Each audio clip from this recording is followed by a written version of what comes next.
জ্বালা। আগুন, মায়ের মন্দির এটা, এর সামনে আগুন জ্বালিয়ে দেখ মা কতখানি প্রসন্ন হন। তোদের বলি উনি স্বীকার করবেন। পাশ থেকে এক গ্রামবাসী চিৎকার করে ওঠে, না না না না না, আমাকে ছেড়ে দিন, আমাকে ছেড়ে দিন তান্ত্রিক বাবা। আমি আপনার কি ক্ষতি করেছি? আমরা তো এই দেবীকে পূজার যোগ্য বলেই মনে করি না, কারণ এই দেবী পূজার অযোগ্য। কি বললি পাপী? কি বললি তুই? এই দেবী পুজোর অযোগ্য? এই দেবীকে তোরা দেবী রূপে বরণ করবি না। এই দেবী পাতাল নিবাসিনী, আপনিও জানেন। এই দেবীকে পূজার অযোগ্য বলে মনে করা হয় বলেই গ্রামের এমন এক প্রান্তে স্থান দেওয়া হয়েছে যেখানে কেউ আসা যাওয়া পর্যন্ত করে না। এই দিঘিতে আর কেউ যায় না পর্যন্ত, এই দিঘির জলকে ব্যবহার পর্যন্ত করে না। এই দেবীকে সকলেই পাপিনী বলে মনে করে। এনার আরাধনার মধ্যে দিয়ে কেবলই ধ্বংসই হয়েছে, কেউ জীবিত থাকতে পারেনি। সকলকে মরতে হয়েছে, সকলকে শেষ হতে হয়েছে। আপনি এভাবে মানুষের ওপর অত্যাচার চালাতে পারেন না। যেতে দিন আমাকে মুক্তি দিন। আমি আপনার কি ক্ষতি করেছি? মুক্তির নিঃশ্বাসটুকু ফেলতে দিন অন্তত। তান্ত্রিক পুনরায় চিৎকার করে ওঠে, সাথে সাথেই গর্জে ওঠে মেঘ। তুই ভক্তি করতে পারিসনি তাতে কি আছে, কিন্তু নিজের প্রাণটা বিসর্জন দেওয়ার মধ্যে দিয়ে তুই সব কিছুকে ঠিকই ফিরে পাবি। দেবীর সামনে নিজের প্রাণ বিসর্জন দিলে তোর মুক্তি নিশ্চিত হবে। দেবী তোকে আশীর্বাদ করবে, তোর প্রাণটা আটকে পড়বে দেবীর বিগ্রহে, অমর হয়ে যাবি তুই। তোর এই বিসর্জন একেবারেই বৃথা যাবে না। শেষ করে ফেল নিজেকে। আমি তো দেবীর দূত মাত্র। আমার হাতে দেবী তোর পুজো পেতে চান। তোর প্রাণটাই হলো তার অর্ঘ্য। এই অর্ঘ্যের মধ্যে দিয়ে তিনি তোকে বরণ করে নিতে চান। নিজেকে দেবীর চরণে সঁপে দেওয়ার জন্য তুই প্রস্তুত হয়ে যা। সবকিছু ঠিক হয়ে যাবে, সব ঠিক হয়ে যাবে। আবারও গর্জে ওঠে মেঘ।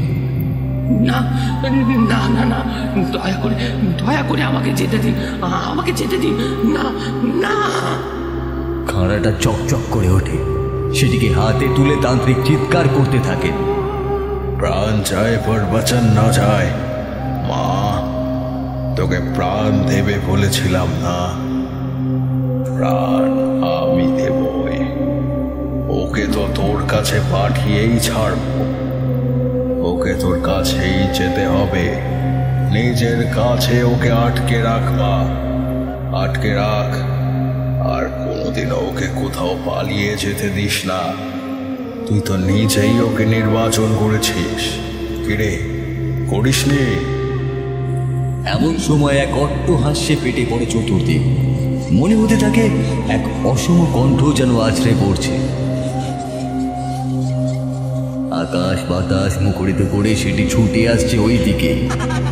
মেঘের গর্গর শব্দের রেশটা স্পষ্ট বুঝিয়ে দিচ্ছে কোনো শক্তি কেন ঘুমড়ে ডেকে উঠছে চারিদিক উদ্ভাসিত সেই কণ্ঠের ধ্বনিতে।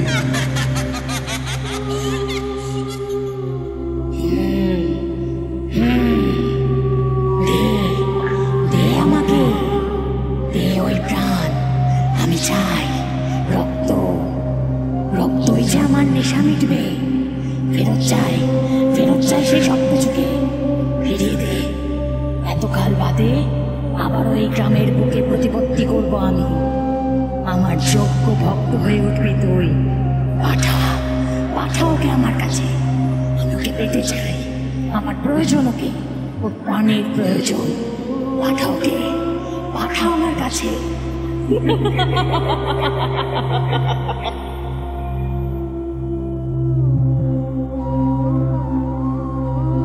এক বিভৎস অট্টহাসির শব্দে সব দিকটা টালমাটাল হতে শুরু করে। কেউ কিছুই আন্দাজ করতে পারে না। তারপর তান্ত্রিক ওই খাড়াটিকে হাতে তুলে নেয়। জয় মা, রক্ত কিঙ্কিণীর জয়। এই শব্দের প্রতিনিয়ত উচ্চারণের মধ্যে দিয়ে এক অস্বাভাবিক শক্তি বলয়ের সৃষ্টি করে দমার শব্দ করে সেটিকে বসিয়ে দেন ওই ব্যক্তির গলার উপরে। ধর থেকে আলাদা হয়ে যায় মুন্ডুখানা। এক কোপের আঘাতে সব কিছু শেষ। নাচতে থাকে তান্ত্রিক উন্মাদের মতন। পেরেছি আমি। কি শান্তি! পেরেছি আমি। আজকে আমি যোগিনীর সাথে সহবাস করবো। ওর পেটে আসবে আমার সন্তান। আশীর্বাদ করবা, তুই আশীর্বাদ কর আমায়। কাটা মুন্ডুটা মুখ হাঁ করে মাটিতে পড়ে থাকে। আকাশের দিকে তার দৃষ্টি স্থির। দেহের মধ্যে প্রাণটা তখনও ছটপট করে চলেছে। শরীরটার মধ্যে যেটুকু প্রাণ অবশিষ্ট রয়েছে সেটিও যেন বাইরে বেরিয়ে এসে আকণ্ঠ কষ্ট আর যন্ত্রণাকে আলিঙ্গন করে বলে যেতে চায়, আমাকে বাঁচাও, কেউ তো বাঁচাও আমাকে। আমি এভাবে শেষ হতে চাই না, আমাকে বাঁচাও। কিন্তু সব শেষ হয়ে যায়, আর বাঁচার কোনো আশাই নেই। ওদিকে উন্মত্তের মতন লাফাতে থাকে ওই তান্ত্রিক। আয়, আমার হারানো শক্তিগুলো ফিরে আয় আমার কাছে। আমাকে স্বাধীনতা দিয়ে যা, আমাকে সমৃদ্ধি দিয়ে যা। আমি শান্তি চাই, শান্তি। শান্তি পেতেই হবে আমাকে। আমি এতকাল বাদে আবারও বলি দিতে পেরেছি। সব কিছুকে আগের জায়গা থেকে দেখতে পেরেছি। এইভাবে শেষ হয়ে যেতে পারে না সবকিছু। আয় আয়, শক্তিরা ফিরে আয় আমার কাছে। তান্ত্রিকের ওই উন্মত্ততা দেখে গ্রামের লোকেরা আতঙ্কে ঠক ঠক করে কাঁপতে থাকে। কেউ কিচ্ছু বলতে পারেন না। ওদের মধ্যে থেকে একজন মশাল হাতে করে বেরিয়ে আসে। তোমরা আজকেও যদি একে ছেড়ে দাও তাহলে জেনে রেখো, এই কালী অমাবস্যার রাত্রিতে বারবার এমন অঘটন ঘটতে থাকবে। সবটা থাকবে তোমাদের সামনে, অথচ তোমরা কিচ্ছু করতে পারবে না। ও শেষ করতে থাকবে একে একে সকলকে, আর তোমরা হাঁ করে দাঁড়িয়ে কেবল তামাশা দেখতে থাকবে। এটাই কি চাও? তবে তোমরা এটাই চাও?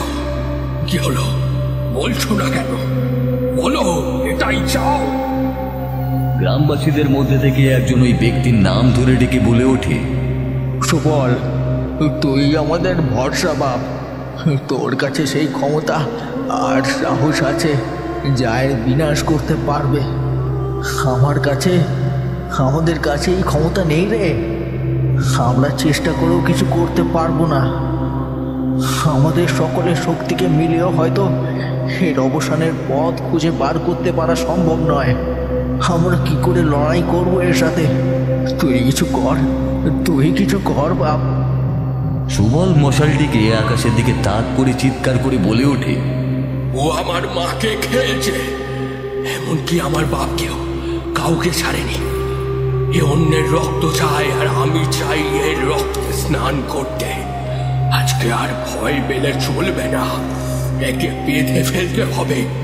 এ আজকে একা রয়েছে, একে তাড়াতাড়ি করে বেঁধে ফেলো। আর ওই মন্দিরকে আমি ভেঙে দেবো, আজকে সবটা শেষ করে দেব। ওই মন্দিরের সাথে দিঘির তলায় পুঁতে দেব ওই তান্ত্রিককে। ও আর ওখান থেকে উঠে আসতে পারবে না। জ্যান্ত কবর দেব ওকে, জ্যান্ত। ওই দেবীর বড় ভক্ত না, বিশাল ভক্ত। বেশ তো, তাহলে ওর থেকে বেশি দুষ্টি ওই দেবীকে কেউ দিতে পারবে না। ওর প্রাণের বিনিময়ে দেবী সব থেকে বেশি প্রসন্ন হবেন। চলো, এবারে আমাদের শক্তির পরীক্ষা দেওয়ার দিন এসে পড়েছে। চলো সবাই। সুবলের চোখ দিয়ে শেষবারের মতন জল গড়িয়ে পড়তে থাকে। ওর মায়ের মুখটা ভেসে ওঠে ওর চোখের সামনে। মনের মধ্যে উথাল পাতাল করতে থাকে হারানো স্মৃতিগুলো। সে নিজেকে বারবার করে বোঝাতে থাকে, মা, বাবা, একদিন এই জায়গাতে তোমাদেরকে এই নৃশংসভাবে শেষ হতে হয়েছে। আজকে ওকে শেষ হতে হবে। ওর ওই উন্মত্ত নাচ আজকের মধ্যে সমাপ্তি টানবে। এই চলো সকলে, হই হই করে চলো। একে শেষ করতে ভয় কিসের? ভয় পিছিয়ে যেও না। তোমরাও জানো এ কিভাবে শেষ করেছে আমাদের বিশ্বাসকে, আমাদের ভরসাকে। একে শেষ করতেই হবে, করতেই হবে।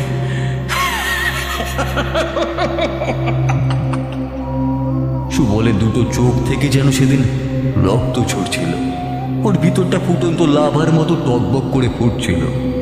গ্রামের লোকেরা ওর বিশ্বাসের উপরই বিশ্বাস রেখে এগিয়ে চলল। হই হই করে এগোতে থাকলো তারা সকলে।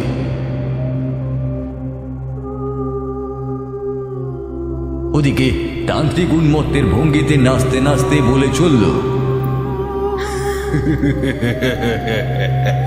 আহায়, কে আসবি হায়, আজকে এই খাঁড়ার আঘাতে তোদের সব কটার সে আমি থর থেকে একেবারে আলাদা করে দেব। প্রত্যেকের শেষ হবে আমারই হাতে।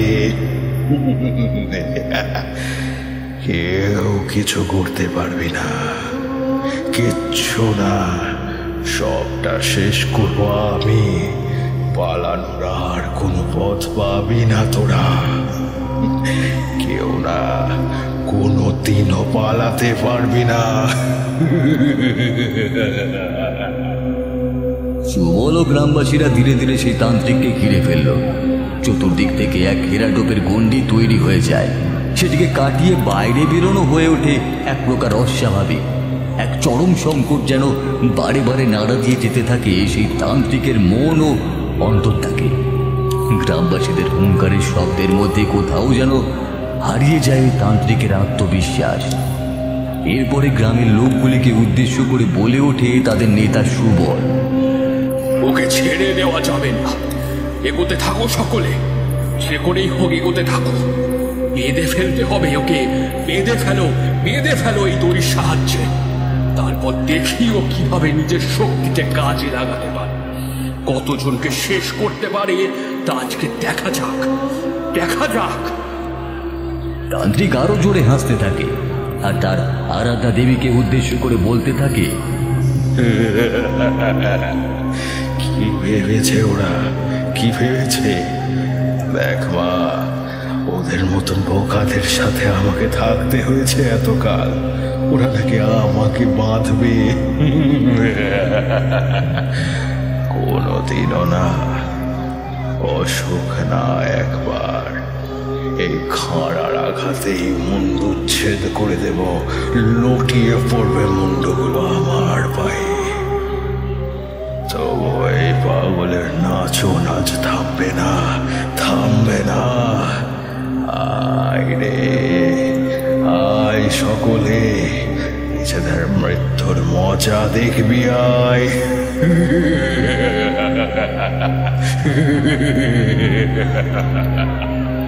গ্রামবাসীরা একে একে এগিয়ে ওই তান্ত্রিককে চতুর্দিক থেকে ঘিরে এক মোটা দড়ির সাহায্যে বেঁধে ফেলতে শুরু করে। সুবল ওই তান্ত্রিকের পায়ের ঠাঁই লক্ষ্য করে মশালের বাড়ি মারতে থাকে। ভীষণ রাগে গর্জে ওঠে তান্ত্রিক। তার হাত থেকে পড়ে যায় ওই খাঁড়া। জ্বলন্ত মশাল থেকে বেরিয়ে আসা আগুনের ফুলকিগুলো আহত করতে থাকে ওই তান্ত্রিককে। তারও শরীরে আগুন ধরে যায়, পা দুটো দাউ দাউ করে জ্বলতে শুরু করে। এমন দৃশ্য এর পূর্বে কোনোদিনও দেখা গেছিল কিনা সন্দেহ আছে। এত বিভৎসতা এর পূর্বে কেউ কোনোদিনও প্রত্যক্ষ করতে পেরেছিল কিনা সেটাও বোধহয় সন্দেহ হয়। তান্ত্রিক কোনো কথা আর বলতে পারল না। যে গলা দিয়ে বেরিয়ে আসছিল চিৎকারের শব্দ, এখন সেখান থেকে বেরোতে শুরু করলো গোঙানির শব্দ। গোঙাতে লাগলো ওই তান্ত্রিক। ছেড়ে দে, ছেড়ে দে আমাকে, আমাকে শেষ করে কি পাবে তোরা? হ্যাঁ, সুবলের কান ওই কথাগুলো গেলেও সে বিন্দু মাত্র ভেঙে পড়ল না।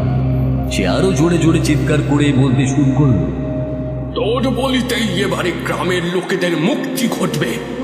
মনে পড়ছে সেই দিনের কথা, যেদিনকে আমার নিরীহ বাবা আর মাকে নিয়ে এসে কালো অমাবস্যার দিনকেই এই দেবীর সামনে বলি দিয়েছিলিস তুই।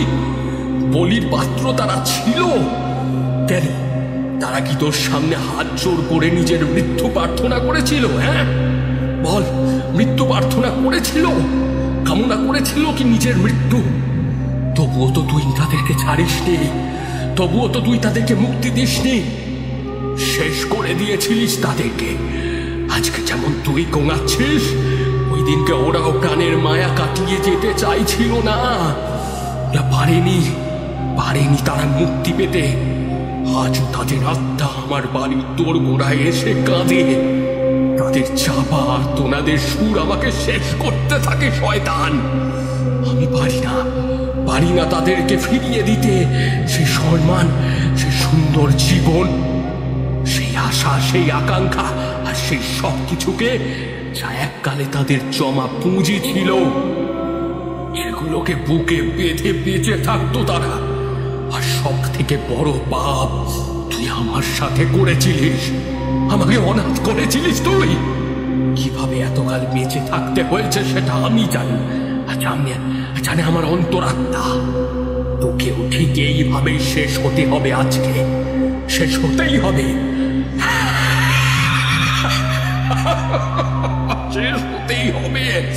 শেষ হতেই হবে।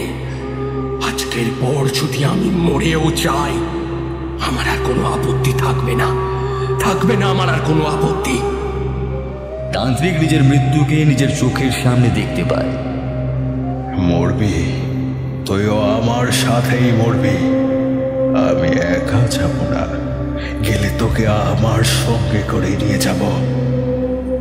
এই যাত্রায় কিছুতেই পৃথক ফল হবে না, কোনোদিনও না।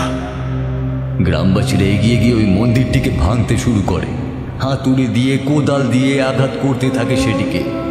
মন্দিরটি পুরনো হওয়ায় সেটির ভিত এমনিতেই আলগা হয়ে গিয়েছিল, সেটিকে নিমিষেই তারা ধসিয়ে ফেলে। এরপরে মন্দির থেকে ওই দেবীর বিগ্রহটিকে বাইরে বের করে নিয়ে এসে সেটিকেও বেঁধে দেয় ওই তান্ত্রিকেরই সাথে। আর তারপরই সেই তান্ত্রিককে টানতে টানতে নিয়ে যেতে থাকে দিঘির দিকে। সুবল সহ আরো কিছু গ্রামবাসী ওই তান্ত্রিককে টেনে নামায় দিঘিতে। এরপরে গলার ফাঁসটাকে আরো শক্ত করে আটকে ফেলে। ক্রমে তান্ত্রিকের নিঃশ্বাসটাকে বন্ধ করে দিতে থাকে তারা। তান্ত্রিক কেবল হাঁপাতে থাকে, হাঁপাতে হাঁপাতে ওর চোখ মুখ কপালে উঠে যায়, মুখ থেকে আরেকটিও শব্দ বেরোতে চায় না। ধীরে ধীরে ওই দেবীর মূর্তির সাথেই বিসর্জন ঘটে যায় ওই তান্ত্রিকের। ওর দেহটি তলিয়ে যায় সেই দিঘির জলে, আর কোনো অস্তিত্ব খুঁজে পাওয়া যায় না, সবটা শেষ হয়ে যায়। কিন্তু ওই তান্ত্রিক শেষ হওয়ার আগে সুবলকে উদ্দেশ্য করে ধরা ধরা কণ্ঠে বলে যায়, এই কালী অমাবস্যা রাত্রিরে প্রতি বছর এইভাবে এই দিঘি একজন না একজনকে গ্রাস করতে থাকবে। আমি করি বা আমার দেবী করুক, মরতে কাউকে না কাউকে হবে, নিস্তার নেই, পালিয়ে বাঁচারও কোনো জায়গা নেই, কেউ রক্ষা করতে পারবে না। একজনকে তো চাইবেই এই দিঘি, আর তোকে আমার সাথেই আজ যেতে হবে। আমার বিসর্জনের সাথে সাথেই তোর প্রাণটাও বেরিয়ে যাবে। তোকেও নিজের সাথে করে নিয়ে যাব আমি, সুবল। আর চিৎকার করতে পারে না ওই তান্ত্রিক। ততক্ষণে জলের ভিতর বুঝগুড়ি কাটতে শুরু করে দিয়েছে। তার অন্তিম নিঃশ্বাসগুলিকে যে একে একে গ্রাস করতে যাচ্ছে ওই দিঘি, ওই দৃশ্যই ছিল সেটির প্রমাণ। ডুবে যায় সব কিছুই। গ্রামের লোকেরা দেখেন সুবল নিঃশ্বাস নিতে পারছে না। গ্রামবাসীরা তাড়াতাড়ি করে ধরাধরি করে সুবলকে ডাঙায় নিয়ে আসেন। গ্রামবাসীদের মধ্যে থেকেই এক মহিলা বলে ওঠেন, আমি জানতাম একটা না একটা অঘটন ঘটবে। পাপের বিনাশ করতে গিয়ে ওই পাপকে যে তুইও গায়ে মেখেছিস সুবল, তোর যে আর রক্ষে নেই বাপ। ও যাওয়ার সময় তোর উপরে মারণ ক্রিয়া প্রয়োগ করে গেছে রে, যাতে ও মরার পরেও তোর প্রাণ হরণ করে নিজে আত্মা হিসাবে এখানে ঘুরে বেড়াতে পারে। এই দিঘির মধ্যে ওর বাস থাকবে। মরণের সময় নিজের প্রাণের আহুতি দেওয়াতে হলো, ঠিক সেই সময়ই আরেকজনের প্রাণ হরণ করতে হয়। তবেই মৃত্যুর পরে প্রাণের অস্তিত্বকে নিশ্চিত করা যায়। তাই ও নিজের সাথে সাথে তোরও আহুতি দিয়েছে, যাতে তুই মরে ওকে জীবনদান দিয়ে যেতে পারিস। ওর বিদেহী আত্মার অস্তিত্ব এই দিঘিটাকে ঘিরেই থাকবে, ও এখানেই বিরাজ করবে। হায় হায়, সুবলটাকে তো অকালে চলে যেতে হলো, অকালে। কেউ বাঁচাও, ওকে বাঁচাও। মহিলাটি কথা বলতে বলতে অঝরে কাঁদতে শুরু করলেন। সুবলের মাথাটাকে নিজের কোলের উপরে তুলে নিয়ে বুক চাপড়ে হাহুতাশ করতে শুরু করলেন। কিন্তু ধীরে ধীরে সুবলের চোখের মণিগুলো স্থির হয়ে গেল, শক্তিবিহীন হয়ে পড়ল তার দেহ। হৃদস্পন্দনটি ক্রমে স্থির হয়ে গেল, সব দিক প্রশান্ত। সবকিছুর মধ্যে যেন আবারও সে মৃত্যুর শান্তি বিরাজ করতে শুরু করলো। শোঁ শোঁ করে বাতাস বয়ে যেতে লাগলো, কিন্তু তার মধ্যে জীবিতের ভাষাটুকু আর রইল না। পক্ষান্তরে ভেসে আসতে লাগলো কিছু মৃত্যুর দলি, না বলা কিছু ভাবাবেগ, আর পিছিয়ে রইল একরা শূন্য। ওই মহিলাটি সুবলের নিথর দেহটিকে জড়িয়ে ধরে অকাতরে কেঁদে যেতে থাকলে। চলে গেলি, চলে গেলি বাছা আমার, আমাদেরকে ছেড়ে সেই চলেই গেলি। এতকাল ধরে একা লড়াই করে গেলি, অথচ যাওয়ার সময় একবারও বলে গেলি না, একবারের জন্যও না। সুবলের দেহটি সৎকারের জন্য শ্মশানের উদ্দেশ্যে নিয়ে যাওয়া হলো। গ্রামবাসীরা দাঁড়িয়ে থেকে সুবলের অন্ত্যেষ্টি ক্রিয়া সম্পন্ন করলেন। সেদিন ওই পাপের ঘোড়া পূর্ণ হওয়ার সাথে সাথেই এক পুণ্যাত্মার দেহ বসানো ঘটল।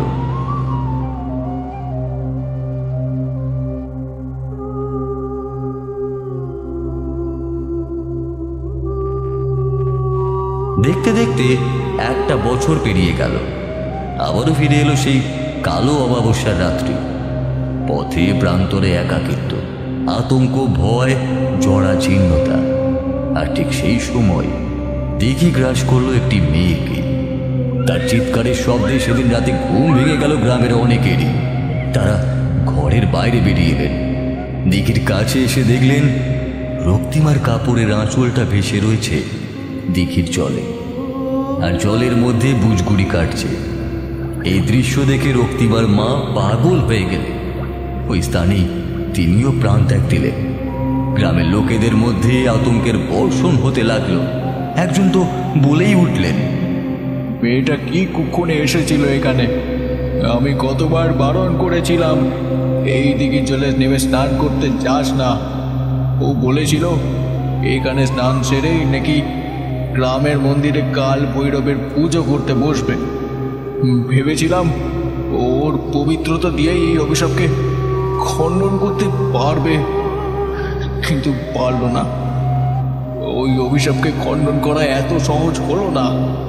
শেষে ওর প্রাণটাও অকালে চলে গেল। রক্তিমা নিজেকে বিসর্জন দিল।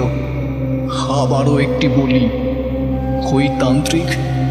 ওই তান্ত্রিক ঠিকই বলেছিল, সে এখান থেকে কোথাও যায়নি, ওর মৃত্যু ঘটেনি। ওকে মারা এত সহজ নয়, ওকে এইখানেই থাকতে হবে। যে এই দিকে অভিশপ্ত, এখানে আর কাউকে আসতে দেওয়া যাবে না। আমাদেরকে এই গ্রাম ছেড়ে অন্যত্র চলে যেতে হবে। আমরা এখানে থাকতে পারবো না। এইখানে থাকলেই একের পর এক ঘটনা ঘটতে থাকবে, একে একে সকলের প্রাণ যেতে থাকবে, অকালে বিসর্জন হতে থাকবে এই নিরীহ প্রাণীগুলির। এর থেকে রক্ষার উপায় একটাই, সব ছেড়ে আমাদেরকে অন্যত্র চলে যেতে হবে। এর মধ্যেই আমাদের মুক্তি। এই গ্রাম না হলে কুপিত হবে।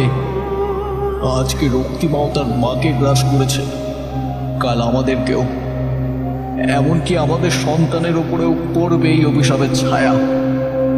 এর চেয়ে ভালো এই স্থান ত্যাগ করে অন্যত্রে চলে যাওয়া।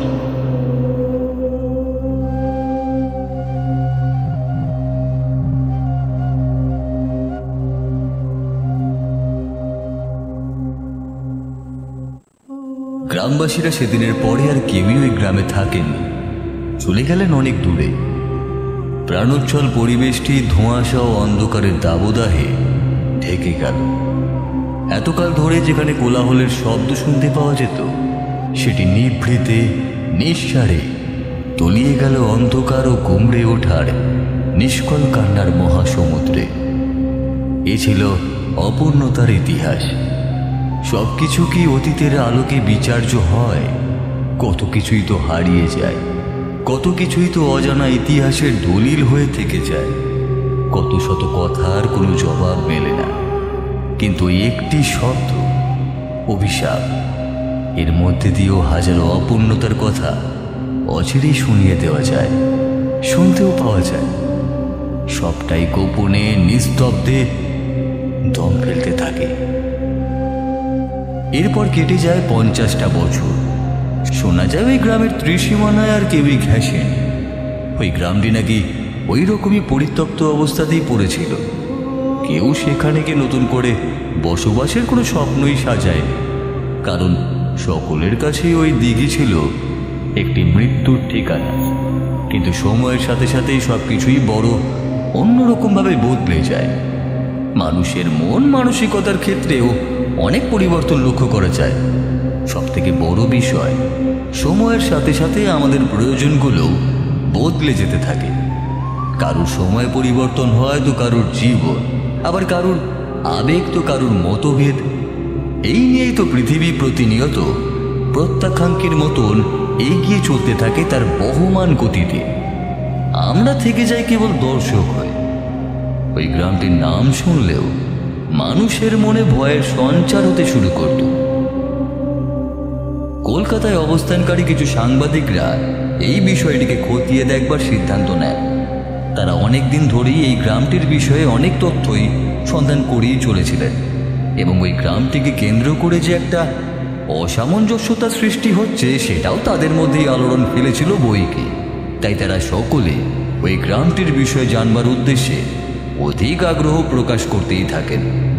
কি ঘটেছিল সেখানে, আর সত্যি কথা বলতে কি ওই দিঘির জলের নিচে এমন কি অভিশাপ লুকিয়ে রয়েছে যার দরুন প্রতি কালো অমাবস্যার রাত্রে সেখানে কারুর না কারুর নিখোঁজ হয়ে যাওয়ার ঘটনাটা শুনতে পাওয়া যায়।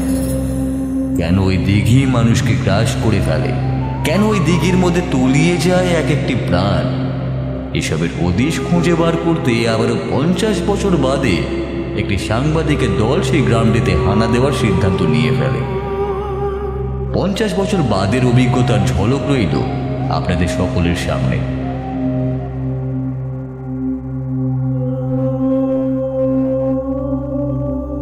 এই রবি, ওই পলাশদিঘি গ্রামের ব্যাপারে অনেকদিন ধরে নিউজ দেখতে পাচ্ছি। মানুষ তো ওখানে যেতেও ভয় পায় রে। এতকাল ধরে এত বড় একটা গ্রাম এইভাবে পড়ে রয়েছে, পরিত্যক্তের মতন পড়ে থাকার কারণে সেখানে আর আজকাল কেউই যেতেও চায় না। মানুষের মধ্যে গ্রামটিকে কেন্দ্র করে একটা অন্যরকম বৈষম্য লক্ষ্য করলাম, বুঝলি? যেসব নিউজ বা রিপোর্ট চোখের সামনে এলো তাতে করে এটাই বুঝতে পারলাম যে ওই দিঘিটা, মানে ওই পলাশপুরের দিঘিটা অভিশপ্ত। ওইটাই নাকি যত নষ্টের গোড়া। কেউ বলে নাকি এক তান্ত্রিককে নাকি সেখানে জ্যান্ত পুঁতে দেওয়া হয়েছিল। আবার কেউ কেউ বলে ওখানে নাকি অনেককাল আগে রক্ত কিঙ্কিনী নামের কোনো এক দেবীর মন্দির ছিল। মন্দিরটা ছোট হলে হবে কি, ওই মন্দিরটাকে কেন্দ্র করে মানুষের মধ্যে এক আজব কোলাহলের সৃষ্টি হয়েছিল। ওই মন্দিরেই পুজো করতো সেই তান্ত্রিক। তান্ত্রিকের অবশ্য নাম পাওয়া যায়নি, কেউই সঠিকভাবে তার নাম বলতেও পারেন। তবে একজন ধুরন্ধর ও মৃত্যু আকাঙ্ক্ষায় লিপ্ত দজ্জাল তান্ত্রিকের অস্তিত্বের কথা কিন্তু একেবারেই স্পষ্ট। এটা মনে রাখিস। ওই তান্ত্রিকের আত্মাই নাকি এখনো প্রতি বছর কালো অমাবস্যার রাত্রে মানুষের বলি চায়। ওই তান্ত্রিক নাকি এককালে নিজের কার্যসিদ্ধির জন্য এই বিশেষ দিনে মানুষের বলি নিত, আর জড়াতো সেই দেবীকে। কে এই দেবী, কি তার অস্তিত্ব, কিছুই জানা যায় না। তবে হ্যাঁ, এটুকু জানতে পারা যায় ওই দেবী নাকি পাতাল লোকের দেবী। আর সেই তান্ত্রিকের বক্তব্য ছিল যে ওই দিঘি কোনো সাধারণ দিঘি নয়। তিনি নাকি ওই দিঘির তলাতেই সেই দেবীর মূর্তিকে খুঁজে পেয়েছিলেন, কারণ পাতাল লোকের প্রবেশদ্বার ওই দিঘি। ওই দিঘির তলা দিয়েই পাতাল লোকে পৌঁছানো যায়। সেখান দিয়েই নাকি রাস্তা রয়েছে, এমনটাই আর কি শুনেছিলাম। রবি এতক্ষণ সুপ্রতিমের কথা মন দিয়ে শুনছিল। তারপর সে বলল, দেখ, আমরা হলাম গিয়ে সাংবাদিক, অনেক কাহিনী নিয়েই কাজ করতে হয়, তাই কোনটা সত্যি আর কোনটা মিথ্যে এসব নিয়ে ভাবতে বসলে তো রাত পেরিয়ে ভোর হয়ে যাবে, তবুও এর কোনো সুরাহা খুঁজে পাওয়া যাবে না। কাজে কি ঘটেছিল, কেন ঘটেছিল, কি ঘটবে, কেনই বা ঘটবে, এসবের কারণ খুঁজে বার করবার কাজ বেশ কঠিন। কিছু খুঁজে পাওয়া যাবে না, কিন্তু হ্যাঁ, আমরা আমাদের তরফ থেকে এটুকু করতে পারি যে ওই জায়গার আসল সত্যকে দর্শকের সামনে তুলে ধরতে পারি। কিন্তু এই কাজও বড়ই কঠিন, এর জন্য স্পেশাল পারমিশনের প্রয়োজন পড়বে। এমনি এমনি ওই জায়গায় কাউকেই যেতে দেওয়া হয় না। আমাদের উচিত আমাদের স্যারের কাছে এই বিষয়টি সংক্রান্ত পারমিশনটা নিয়ে নেওয়া। এমন সময় নিতু সেখানে এসে হাজির হলো। সে রবির কাঁধে হাত রেখে বলল, আরে বাবা, এত চিন্তার কি আছে শুনি? এসব কোনো ব্যাপারই নয়। ওই বুড়োকে এত কষ্ট দিয়ে লাভ নেই, ও সব ব্যাপারে নাই বলবে। বিশেষ করে তোর প্রমোশনটাকে যেভাবে আটকে রেখে দিয়েছে, তার থেকেই বোঝা যাচ্ছে ও কি চাইছে। এর চেয়ে ভালো আমরা স্টোরিটাকে কভার করি। মিশন পলাশদিঘি নাম দিয়ে রাতের অন্ধকারে ওই কালো অমাবস্যার সময় সেখানে পৌঁছে গিয়ে বিষয়গুলো ক্যামেরা দিয়ে বন্দি করি। তারপর সেই ক্লিপগুলো কাউকে না জানিয়েই চিফ এডিটরকে ঘুষ খাইয়ে যখন একের পর এক টিভির পর্দায় ব্রেকিং নিউজ হিসাবে ছাড়তে শুরু করব না, তখন দেখবি মানুষের উন্মাদনা কোথায় যায়। কি ভেবেছিসটা কি আমি পারবো না? ওই বুড়ো আমারও স্যালারি বাড়ায় না। এরপর যা হবে সব ঈশ্বরের নামে। বলবো জানি না স্যার কিভাবে ক্লিপগুলো মিডিয়ায় লিক হয়ে গেছে, আমরা কিচ্ছু জানি না। কেউ আমাদের ক্যাসেটগুলো চুরি করে নিজের নাম কেনবার জন্য মিডিয়াতে দিয়ে দিয়েছে, আর আমাদের শত্রুর নামটা নিয়ে নেব, ব্যাস। তাহলে পথের কাঁটাটাও সরে যাবে, এক ঢিলে দুই পাখি। কি বলিস? নিতুর মুখে এই কথা শুনে রবি ও সুপ্রতিম একেবারে হতবাক হয়ে গেল। সত্যি তুই একেবারে জিনিয়াস রে নিতু, একেবারে জিনিয়াস। না হলে কারোর মাথা থেকে এগুলো বেরোতে পারে নাকি? অসাধারণ বললেও কম বলা হবে। কিভাবে যে তুই এমন করে ভেবে ফেলিস কেই বা জানে।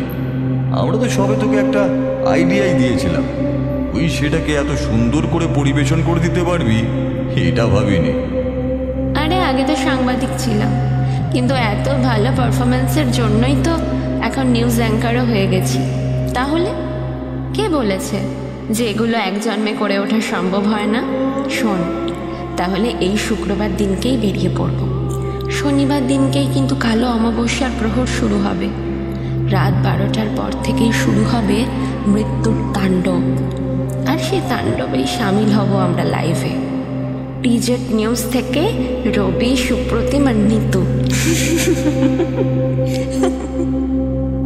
ওরা সকলেই নিতুর কথায় রাজিও হয়ে গেল। এরপরে রবি গিয়ে হাজির হলো ওর বসের ঘরে।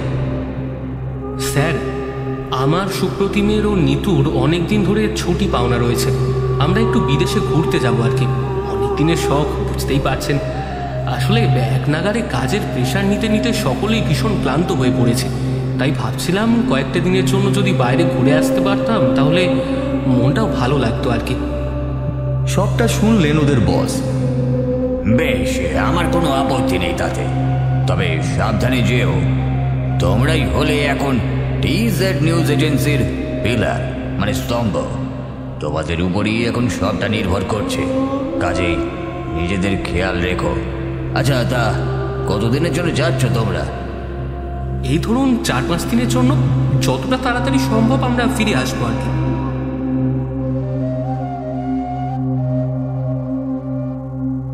বস রাজি হয়ে গেলেন। এরপরে ওরা তিনজনই বেরিয়ে পড়ল সেই গ্রামের উদ্দেশ্যে। নিউজ এজেন্সির গাড়ি না নিয়ে রবির গাড়িতেই তারা সকলে বেরিয়ে পড়ল। পলাশদিঘির বিষয়ে তারা কাউকেই আসলে জানতে দিতে চাইছিল না যে তারা কেন যাচ্ছে সেখানে। এই বিষয়টিকে গোপনীয় রাখবার পিছনে এটাই ছিল বিশেষ উদ্দেশ্য। তারা কলকাতার মেন রোড থেকে বেরিয়ে হাইওয়ে ধরে সোজা এগিয়ে চলল। এরপরে পলাশদিঘিতে পৌঁছতে পৌঁছতে অনেকটাই রাতও হয়ে গেল। সেখানে পৌঁছেই রবির গাড়িখানাও বিগড়ে গেল। সে কি রে, এই গ্রাম তো সত্যি অভিশপ্ত বলে মনে হচ্ছে। এখানে এসে পৌঁছানোর সাথে সাথেই গাড়িটা খারাপ হয়ে গেল। ঠিকই তো, এত ভালো কন্ডিশনের গাড়ি যে কিভাবে খারাপ হয়ে যেতে পারে সেটাই তো বুঝতে পারছি না। আরে ভাই, এত ভয় পেয়ে লাভ নেই, চল এবারে গাড়ি থেকে নামা যাক। গাড়ি তো এখানেই রইল, ঠিক করে নেবো কিছু না কিছু। আর তা না হলেও আশেপাশে মেকানিক ঠিক পেয়ে যাবো, কয়েক কিলোমিটারের মধ্যেই হয়তো পাবো। সেখান থেকে ধরে নিয়ে এসে সারিয়ে নিতেই বা কতক্ষণ। আমরা তো এর আগেও কত জায়গায় গেছি যেখানে একটা লোক পর্যন্ত থাকে না, সেখান থেকেও তো বেঁচেই ফিরে এসেছি। বল, অসুবিধে কি আছে, চল দেখিনি। নিতু ও সুপ্রতিমের কথায় সহমত পোষণ করল। এরপরে রবি গাড়ি থেকে নেমে পড়ল, সাথে বাকিরাও। চোখের সামনে ছিল একটা গ্রাম, একটা নিস্তব্ধ গ্রাম, শুষ্ক নির্জীব একটি পরিবেশ, যেখানে প্রাণের কোনো হদিশই নেই, যেখানে মানুষের কোনো কোলাহল নেই। এই শান্তি যেন মৃত্যুর চেয়েও প্রবল কষ্টদায়ক। গ্রামের যা অবস্থা, তাতে করে মনেই হয় না এখানে মানুষের বাস রয়েছে। এ তো ভূত প্রেতেদের আড্ডাখানা হয়ে গেছে একেবারে। এখানে নাকি আমরা অতীতের খোঁজে এসেছি। মাই গুডনেস, এখানে অতীতের খোঁজটা পাবো কিভাবে? নিজেরাই তো এখানে ধূলিসাৎ হয়ে যাব। এ তো মৃত্যুপুরী ভাই, জনমানবহীন এক পরিত্যক্ত স্থান। এখানে কি মানুষ বাস করে নাকি? আমার মনে হয় না এখানে থাকাটা ঠিক হবে। এতদিন লোকের মুখে শুনেছিলাম এই জায়গাটা সম্পর্কে, কিন্তু এখানে এসে এখন দেখতে পাচ্ছি এ তো ধারণার থেকেও ভীষণ জটিল। এর হাত থেকে রক্ষা পাওয়াও দুষ্কর। কিছু একটা ঘটে গেলে নিজেকে রক্ষা করা মারাত্মক হয়ে দাঁড়াবে ভাই। কে কাকে বাঁচাবো তখন? আমরা কেউ কাউকে রক্ষা করতে পারবো না। তার চেয়ে বরং ছাড়, এইসব জিনিস ক্যাপচার করে লাভ নেই, বাদ দে। সাংবাদিকের ভূতের ভয় থাকে না। ভূতের ভয় থাকলে আর যাই হোক সাংবাদিক হওয়া যায় না। বড় বড় অপরাধীদেরকে ধরিয়ে দিতে আমরা কত জীবনের ঝুঁকি নিয়েছি, তাদের ডেরায় গিয়ে লুকিয়ে কত তথ্য সংগ্রহ করে এনেছি। আর এ তো সামান্য একটা ব্যাপার, এর সাথে যুঝতে পারবো না। আজকের রাতটা এখানেই আশেপাশে কোথাও একটা কাটিয়ে দিতে হবে। রাতের বেলা কোনো কিছু ক্যাপচার করাটাও ঠিক হবে না, কারণ লাভ নেই, ক্যামেরায় পরিষ্কারভাবে কিছুই উঠবে না। তার চেয়ে বরং এখানেই কাছে পিঠে একটা সেফ জায়গা খুঁজে আজকের রাতটা কাটিয়ে ফেলি। খাবার তো সাথেই আছে, 3 দিন আরাম করে চলে যাবে। রবিবার দিন ভোরেই এখান থেকে বেরিয়ে যাব, বুঝলি? নিতুর কথায় সকলেই রাজি হয়ে গেল। এরপরে ওরা সামনের দিকে এগিয়ে এলো। সেখানে দেখলো একটি ভগ্ন প্রায় কুঠির পড়ে রয়েছে। সেটিকে দেখা মাত্রই সুপ্রতিম বলে উঠল, ওই যে কুটিরটা স্পষ্ট দেখতে পাওয়া যাচ্ছে, ওইদিকে এগোনো ভালো, কি বলিস? তারা সকলে কুঠিরটিকে লক্ষ্য করে এগিয়ে চলল। এরপর সেখানে ঢুকে দেখল কুঠিরের একটা দিক তখনও আস্ত অবস্থাতেই রয়েছে। সেখানে সময়টা অতিবাহিত করে নেওয়াই যাবে। এখানে একটা হ্যারিকেন রয়েছে দেখছি, দাঁড়া টর্চটা বার করে দেখি এটা ঠিকঠাক আছে কিনা, তাহলে এটাকে জ্বালিয়েই এখানে আরাম করে বসা যাবে। টর্চের আলোটা জ্বালতেই ওদের নজরে পড়ল ওই হ্যারিকেনটি। সেটি অক্ষত অবস্থাতেই ছিল। ওই হ্যারিকেনটিকে জ্বালাতেই কুটিরটি আলোকিত হয়ে গেল। সেই আলোতেই সব কিছুই স্পষ্টভাবে দেখতে পাওয়া যাচ্ছিল। ওই কুঠিরটির দূরত্ব সেই দিঘির থেকে খুব বেশি ছিল না, কয়েক পায়ের ব্যবধান মাত্র। রবি ওদেরকে উদ্দেশ্য করে বলল, হ্যাঁ রে, এটা একখানা হরর মুভি বানানোর একটা উপযুক্ত জায়গা, কি বলিস? দেখ, পুরো গা ছমছমে একটা ব্যাপার রয়েছে এখানে। হ্যারিকেনের আলোটা আমাদের ছায়াগুলোকে কেমন সরিয়ে নিয়ে যাচ্ছে দেখ, এক দেওয়াল থেকে আরেক দেওয়ালে। বাপ রে, দেখেই তো শিউরে উঠছি আমি। আরে বাবা, আর ন্যাকামি করতে হবে না, অনেক হয়েছে। এবার সকলে খেয়ে নে, সেটাই বরং বেটার হবে।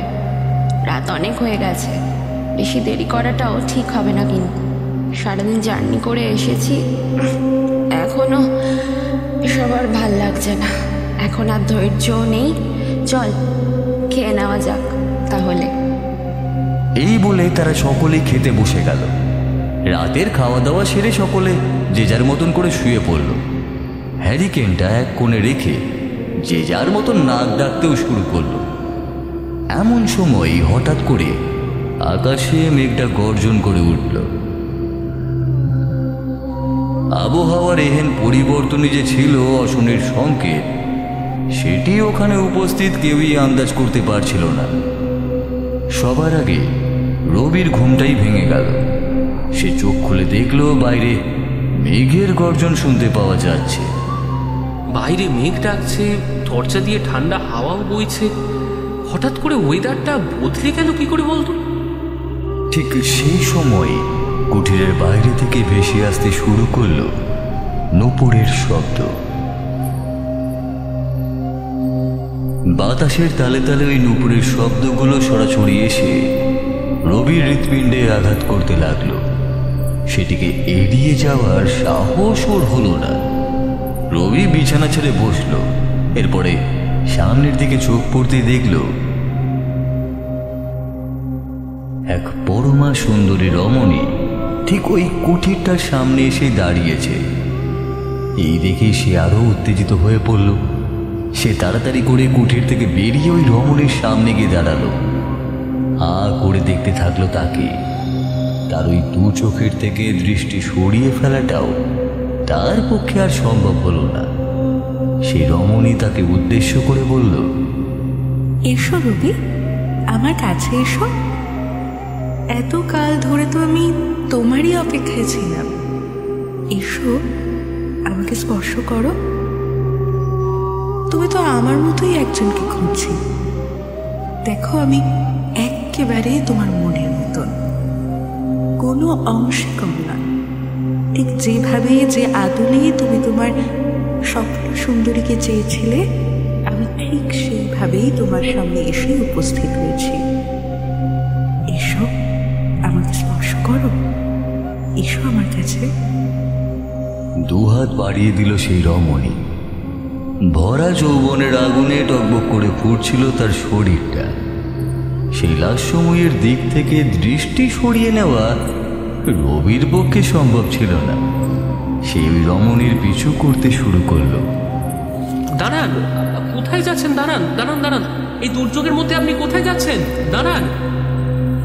আর সেই রমণীও তাকে আবেগঘন অবস্থায় বলতে থাকলো, এদিকে এসো। এখানে কেউ থাকে না তো কি আছে, আমি তো থাকি। আমি তোমাকে চাই, যেখানে কেউ নেই, কোনো কোলাহল নেই, কোনো সমস্যা নেই। সেই রকমই এক নিরবিচ্ছিন্ন পরিবেশে নিরালায় আমি তোমাকে পেতে চাই। তোমার সাথে লিপ্ত হতে চাই, শরীরে মিলন চাই। দেবে না? দেবে না তুমি আমাকে সেই প্রশ্নটি? কি হলো বলো, চুপ করে আছো কেন? দেবে না? দেবে না তুমি আমায় সেই শান্তি? দেবে না সেই ভোগের শান্তি, সেই এত কালের বাসনা? এসো, এদিকে এসো। রবি সেই চোখ দুটির ভাষা নিমিষেই পড়ে ফেলল। এরপরে নিজেকে তার থেকে দূরে সরিয়ে রাখবার চেষ্টাও ক্রমে ব্যর্থ হয়ে উঠতে লাগলো। সে অনুসরণ করতে লাগলো ওই রমণীকে। এরপরে একটা নির্জন স্থানে এসে হাজির হলো তারা দুজনে। সামনেই নজরে পড়ল একটা কুঠির। সেই রমণী তাকে নিজের দিকে আহ্বান করল, আর রবিও ছুটে গেল সেদিকে। এরপরে কুঠিরের ভিতরে প্রবেশ করতে রবিকে নিজের কাছে ডেকে নিল সে। রবি ওই রমণীর নিঃশ্বাসের উষ্ণতা অনুভব করতে লাগল। বাইরে প্রবল বেগে ঝড়ও উঠল। সেই রমণী নিজের লাল ঠোঁট দুটি ডুবিয়ে দিল রবির ঠোঁটের ভিতরে। যৌন আকাঙ্ক্ষায় মেতে উঠল দুটো শরীর। এক অচেনা অজানা ক্ষণেও নিজেকে একা খুঁজে পাওয়ার প্রত্যাশা যে রবি রাখেনি, সেই ক্ষণ যেন উপহার হিসেবে ঈশ্বরই তার হাতেই তুলে দিয়েছিল। সেই রমণীর চোখের দিকে তাকাতেই নিজের হুঁশ হারিয়ে ফেলল রবি। এরপরে যৌন খেলায় মেতে উঠল দুটো শরীর। মেঘের গর্জনের শব্দের সাথে ভেসে আসতে থাকলো চিৎকারের শব্দ। উপভোগ করতে লাগলো একে অপরকে। রমণীর কণ্ঠে ভেসে এলো সেই আনন্দের আস্বাদন। কি শান্তি, কি তৃপ্তি! আমাকে আরো শক্ত করে জড়িয়ে ধরো, নিজের বাহুর মধ্যে নিয়ে নাও আমায়। আমি আলাদা হতে দিও না নিজের থেকে। তোমার কঠিন শরীরটা দিয়ে পিষে ফেলো আমাকে উপভোগ করতে দাও তোমায়। এত কালের খিদে মিটিয়ে দিক তোমার সতেজ শরীরটা। বাসনা মিটো গাছ। শরীরী খেলা চলতেই লাগলো। আর ঠিক সেই সময় রবির মনে হলো এই মেয়েটি কোনো সাধারণ মেয়ে নয়। তার গাত্র বর্ণ ধীরে ধীরে সবুজে হয়ে উঠতে শুরু করেছিল। সে দেখল ওই রমণীর চুলগুলো হাওয়ায় উড়ছে, হাত ও পায়ের থেকে বেরিয়ে আসছে বড় বড় নখ। সেই নখ দিয়ে সে আঁচড়ে দিতে লাগলো রবির পিঠ আর বুক। এতক্ষণ যেটিকে লাস্যময়তা মনে হচ্ছিল, যেটিকে আঁকড়ে ধরে বেঁচে থাকতে ইচ্ছে করছিল, সেটি বিভীষিকায় রূপান্তরিত হয়ে গেল। রবি তাড়াতাড়ি করে ওই মেয়েটিকে নিজের শরীর থেকে দূরে সরিয়ে উঠে দাঁড়িয়ে পড়ল। পড়ে থাকা বস্ত্রগুলোকে শরীরের সাথে আঁকড়ে ধরল সে। নিজেকে কোনো রকমে সাবলীল করে অর্ধনগ্ন অবস্থায় বাইরে বেরিয়ে এলো। তখনও আকাশে সমান তালে গর্জে চলেছে মেঘ। ঝিরিঝিরি বৃষ্টিও পড়তে শুরু করেছে। সেই কুঠিরের বাইরে দাঁড়িয়ে ঠক ঠক করে কাঁপতে থাকলো। ঠিক এমন সময় সেই রমণীয় তার আসল চেহারাটা নিয়ে বেরিয়ে এলো তারই সামনে। এরপর তাকে লক্ষ্য করে বলতে শুরু করলো, সে কি এইটুকুতেই ভয় পেয়ে গেলে রবি? এসো আমার কাছে, এসো। দেখো, এই রাতও চাইছে যে আমরা কখনো আলাদা না হই, একে অপরের মধ্যে ডুবে থাকি, একে অপরকে উপভোগ করি। তাহলে তুমি কেন এভাবে সরে যাচ্ছ? আমার কাছে এসো, এসো, এসো। না না। আর সেই মেয়েটি রক্ত মাখা জিহ্বাটা বার করলো তার সামনে। সেই জিভের থেকে রক্ত টপ টপ করে পড়তে শুরু করলো মাটিতে।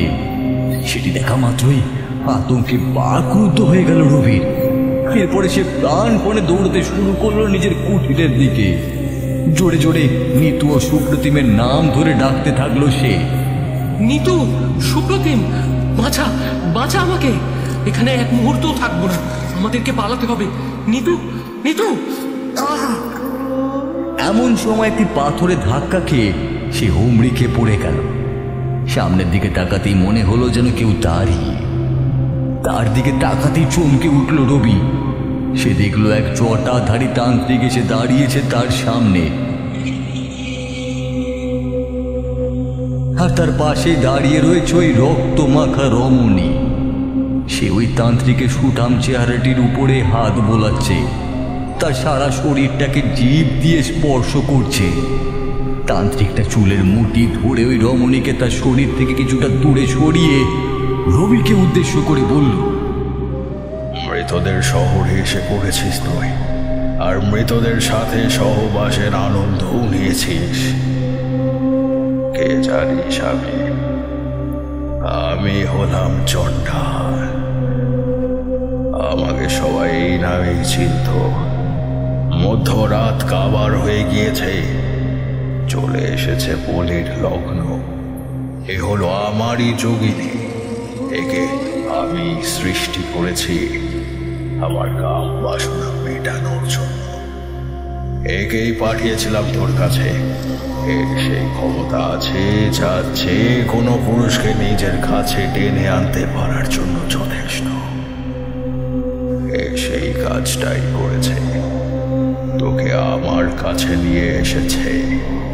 এতকাল বাদে আবারও কালো অমাবস্যার এই প্রহরে আমার বলির সরঞ্জাম আমার চোখের সামনে এসে হাজির হয়েছে। এবারে তোকে বলি দিয়ে আমি আমার এতকালের ইচ্ছেকে পূর্ণ করব। কতকাল আমি বলি দিইনি, কতকাল আমি সেই শোক ভোগ করিনি। আমার কথা কি তুই শুনতে পাচ্ছিস? চুলের মুঠি ধরে টানতে টানতে নিয়ে চলে গে ওই দিঘির জলে ডুবিয়ে মারতে হবে যে।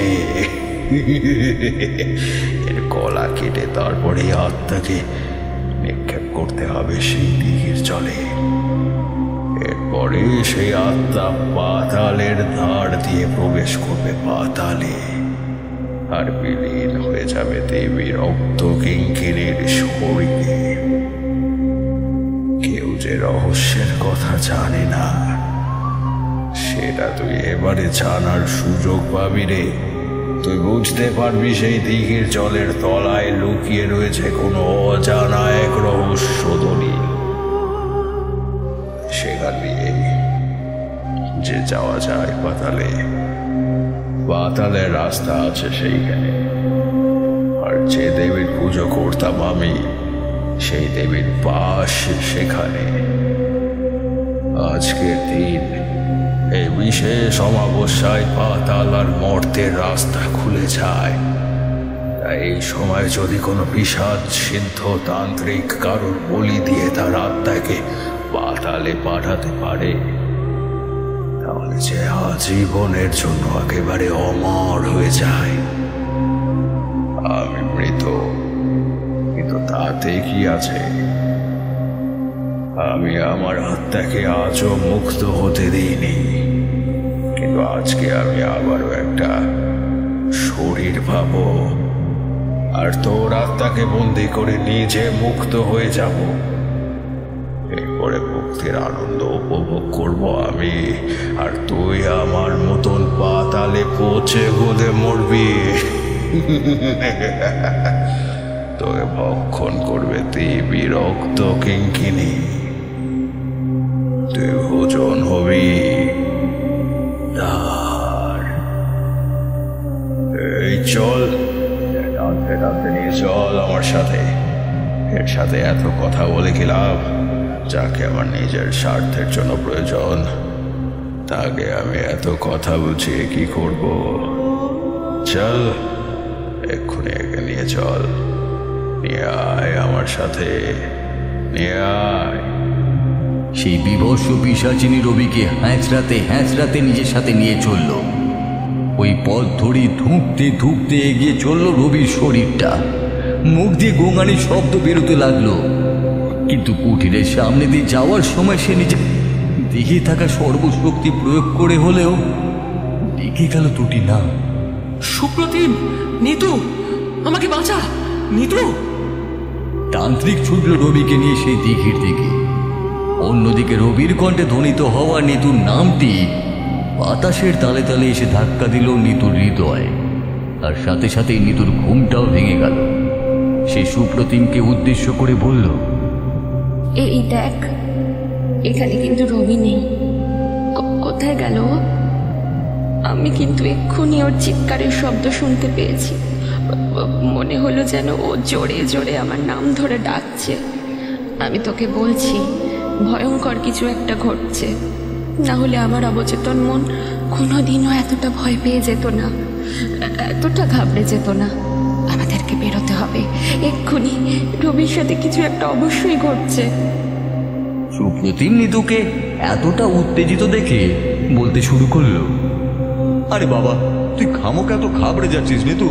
হতেও তো পারে রবি ঘুম থেকে উঠে বাইরের আশপাশটা দেখতে গেছে, এক্ষুনি ফিরে আসবেও। এমন সময় নিতুর চোখ পড়ল একটি ছেঁড়া কাপড়ের দিকে। সেটি দেখা মাত্রই নিতু চমকে উঠল। এই দেখ, এটার দিকে তাকিয়ে দেখ সুপ্রতিম, এটা রবির জামার টুকরো। দেখ, এটাই রক্ত লেগে রয়েছে। রক্তের দাগগুলো স্পষ্ট দেখতে পাওয়া যাচ্ছে। না, আর না, যে করেই হোক আমাদেরকে ওকে খুঁজে বার করতেই হবে, না হলে চরম অঘটন ঘটে যাবে। এখানে যে পৈশাচিক কিছু একটা রয়েছে, সেটার খোঁজ আমি আগেই পেয়েছিলাম। দেখবি, সব জায়গায় বাতাসে একটা আলাদা গন্ধ থাকে, আর সেই গন্ধ আমার নাকেও এসেছিল। কেন তুই অনুভব করতে পারিসনি? এখানে তো বৃষ্টি হচ্ছে দেখছি। এখানকার আবহাওয়াটা হঠাৎ করে কিভাবে বদলে গেল কে জানে। এক্ষুনি তো সব ঠিকঠাকই ছিল, হঠাৎ করে কি এমন হলো আমি তো কিছুই আন্দাজ করে উঠতে পারছি না রে। এসব ভেবে এখন কাজ নেই। এই দেখ, টর্চের আলোতে রবির শরীর থেকে ঝরে পড়া রক্তের ফোঁটাগুলো স্পষ্ট দেখতে পাওয়া যাচ্ছে। এই দাগগুলোকে লক্ষ্য করেই আমাদেরকে এগিয়ে যেতে হবে, নাহলে আর কোনো উপায় নেই। যত তাড়াতাড়ি সম্ভব আমাদেরকে এগোতে হবে। চল, তাড়াতাড়ি চল। এই বলেই ওরা দুজনে সেই রক্তের ফোঁটাগুলিকে লক্ষ্য করে এগিয়ে যেতে লাগলো সেই দিঘির দিকে। আকাশে তখনও বিদ্যুৎ গর্জেই চলেছে, বৃষ্টির রেশটাও বেশ বৃদ্ধি পেয়েছে। ওরা অক্লান্ত পরিশ্রম করে দৌড়তে দৌড়তে এসে উপস্থিত হলো ওই দিঘির সামনে। সেখানে দাঁড়িয়ে ওরা যা দেখলো তাতে ওদের চক্ষু চড়ক গাছ। ওরা দেখলো সেই তান্ত্রিক একটি বলির বেদি সাজিয়ে সেখানে লোহার শিকলের সাহায্যে আটকে রেখেছে রবির দেহটিকে, আর তার পাশে রয়েছে সুবিশাল একটি খাঁড়া। খাঁড়াটি এতটাই ধারালো যে তার সামনে ও পিছনের অংশে সোনার মতন চকচক করছে। একটি যজ্ঞের বেদি নির্মাণ করে মন্ত্র পড়ে চলেছে সেই তান্ত্রিক, আর কাটা পাঁঠার মতন ছটফট করে চলেছে রবি। আর এক বিভৎস চেহারা রমণী রবির শরীরে হাত বোলাচ্ছে আর ঠোঁটে নিজের ঠোঁট ঘষছে। শরীরে উত্তেজনার পারদ ছড়িয়ে দিতে দিতে বলছে, কি শান্তি, তোমার শরীরটা আমায় দাও। নরম তুলে শরীরটা আমি যে আবারও একবার পেতে চাই, না হলে যে আমার তৃপ্তির আনন্দটাই উপভোগ করতে পারবো না। কি শান্তি, কি তৃপ্তি। এই সব কিছুই চোখের সামনে দেখে ওরা দুজনেই বিশ্বাস করতে পারল না। নিতু ও সুপ্রতিম অবাক হয়ে কেবল ওই বিভৎসতার সাক্ষী হয়েই রইল। ঠিক এমন সময় নিতু সুপ্রতিমকে উদ্দেশ্য করে বলল, যে করেই হোক এই বলি আটকাতে হবে। আমরা যা দেখতে পাচ্ছি সে সত্যি নাকি মিথ্যে আমি কিছুই বুঝে উঠতে পারছি না, কিন্তু এটুকু বুঝতে পারছি যদি মায়াও হয়ে থাকে তাহলে এই মায়াবী ছলের মধ্যে দিয়েই ওই তান্ত্রিক রবিকে শেষ করে ফেলবে। আমি এটুকু আন্দাজ করতে পারছি যে আমাদের সাথে যা ঘটছে সবটাই সত্যি। এই সত্যের সাথে যুঝতে হবেই আমাদেরকে। তাড়াতাড়ি করে এই মুহূর্তে রবিকে ওখান থেকে উদ্ধার করতে হবে, এগিয়ে যেতে হবে আমাদের। তাড়াতাড়ি চল, দেরি করলে অকালে প্রাণ চলে যাবে রবির। নিতু ও সুপ্রতিম দৌড়ে সেদিকে এগিয়ে গেল। নিতু ওই রাক্ষসীকে এক ঠেলা মেরে সেখান থেকে সরিয়ে দিল, আর সুপ্রতিম তাড়াতাড়ি করে লোহার শিকলের ওই বাঁধনগুলোকে খুলে রবিকে মুক্ত করে দিল। রবি উঠে দাঁড়াতে পারছিল না, আর ঠিক সেই সময় তান্ত্রিকেরও চোখ খুলে গেল। সমস্ত রাত যেন পারদের চেয়েও দ্রুত বেগে মাথায় চড়তে শুরু করলো। সেটি লোহার চেয়েও শক্ত কোনো পিঞ্জরকে ভেদ করে সরাসরি কারো হৃৎপিণ্ডে এসে আঁচড়ে পড়লে সবটাই শেষ হয়ে যেতে পারে এক নিমেষে। ঠিক ওই শক্তি নিয়েই উঠে দাঁড়ালো সেই কালজয়ী তান্ত্রিক। এগিয়ে আসতে থাকলো তাঁদের দিকে। এরপরে নিতুর চুলের মুঠি ধরে তাকে শূন্যে উড়িয়ে দিল। অনেকটাই দূরে গিয়ে পড়ল নিতু। তার মাথাটা গিয়ে লাগলো একটি বাঁশের সাথে। সাথে সাথেই রক্ত বেরোতে শুরু করলো। রবির দেহটাকে টানতে টানতে ওই দিঘির জলের দিকে নিয়ে যেতে যাবে সেই তান্ত্রিক, এমন সময় সুপ্রতিম তার পথে বাঁধা হয়ে দাঁড়ালো। রাগে গর্জে উঠলেন সেই তান্ত্রিক। এরপরে ওকে উদ্দেশ্য করে বলল, রবিকে বাঁচাতে চাইছিস, সেই জন্য তোর এত আকুলি বিকুলি। তো চিন্তা নেই, ও বেঁচে যাবে, কিন্তু তুই যে কত বড় ভুল করে ফেলেছিস সেটা এক্ষুনি বুঝতে পারবি। তোকে আমি নিয়ে যাবো পাতালে। পাতালপুরি আদতে কেমন হয় সেটা নিজের চোখে না দেখলে তুই আন্দাজ করবি কি করে? এই বলে রবিকে ছেড়ে সুপ্রতিমের টুঁটি টিপে ধরল ওই তান্ত্রিক, আর তাকে হির হির করে টানতে টানতে নিয়ে গিয়ে ফেললো সেই দিঘির জলের মধ্যে। নিজেও সাপ দিল সেখানে, আর ওই রাক্ষসীও লাফালো জলে। এরপরে ঝড়ের বেগে সুপ্রতিমকে নিয়ে তারা এগিয়ে চলল পাতালপুরীর দিকে। জলের ঘনত্ব পেরিয়ে দম বন্ধ করে খাবি খেতে খেতে এগিয়ে যেতে বাধ্য হলো সুপ্রতিম। জলের একেবারে তলদেশে গিয়ে আবিষ্কার করলো একটি মন্দির। ওইখানে জলের কোনো অস্তিত্বই ছিল না। সেটি ছিল একটি মায়ালোক, যেখানে কেবল মায়া বিরাজমান ছিল। সেই মায়ালোকের মধ্যে এসে পড়তেই সুপ্রতিমের সমস্ত শব্দ হারিয়ে গেল। ওই তান্ত্রিক তাকে উদ্দেশ্য করে বলল, এটি পাতালপুরি, আর ওই মন্দির দেখছিস, দেখ ওই পাশে পড়ে রয়েছে আমার কঙ্কাল। ওই মন্দিরের সাথে বেঁধে গ্রামবাসীরা আমাকেও জ্যান্ত পুঁতে দিয়েছিল। আমার হাতের সাথে বাঁধা রয়েছে ওই মূর্তি। এটি আমার দেবী, আমার আরাধ্যা রক্ত কিঙ্কিনীর মূর্তি। কিন্তু দেবীকে আমি তুষ্ট করতে পারিনি, দেবীকে আমি শান্তি দিতে পারিনি। আমার এতকালের সাধনা অপূর্ণই থেকে গিয়েছিল। এর থেকে পালানোর কোনো উপায় আমি খুঁজে বার করতে পারিনি।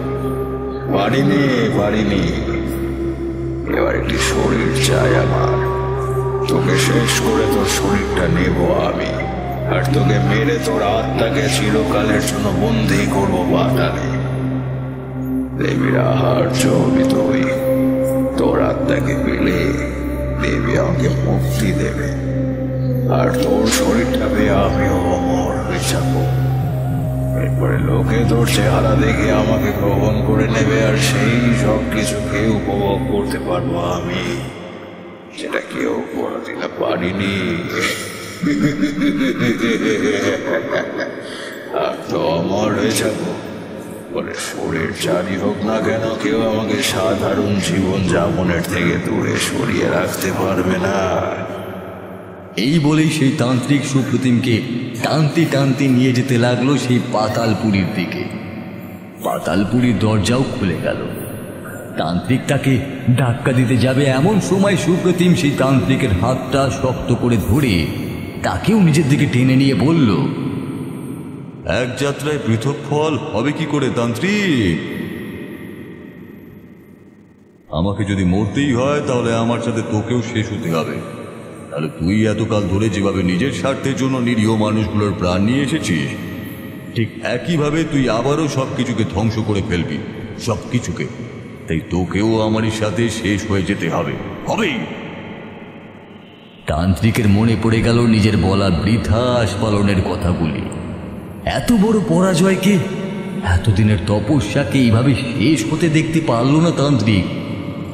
কিন্তু নিয়তিকে কেউ কি কোনোদিনও খণ্ডাতে পেরেছিল? সুপ্রতিম তান্ত্রিকের সাথে নিয়ে ঝাঁপিয়ে পড়ল পাতালের আগুনে, আর সাথে সাথেই এক বিভৎস বিক্ষিপ্ত আগুনের ফুলকি দিঘি ভেদ করে উপরে উঠে এলো। সেই আগুন ত্রাস করে নিল গোটা দিঘিকে। সমস্ত জল শুকিয়ে গেল।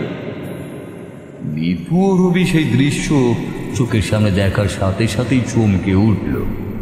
নিতু এসে জড়িয়ে ধরল রবিকে আর বলল, ভয় পাস না, সুপ্রতিম সবটা শেষ করে দিয়েছে। কিন্তু এটাও সত্যি যে ও নিজেও আর ফিরবে না। ও নিজের জীবনের বিনিময়ে এই অভিশাপকে শেষ করে দিয়ে গেছে, চিরকালের জন্য শেষ করে দিয়ে গেছে। ও আর কোনোদিনও ফিরে আসবে না রবি। এই বলেই নিতু রবিকে জড়িয়ে ধরে হাউ মাউ করে কাঁদতে লাগল।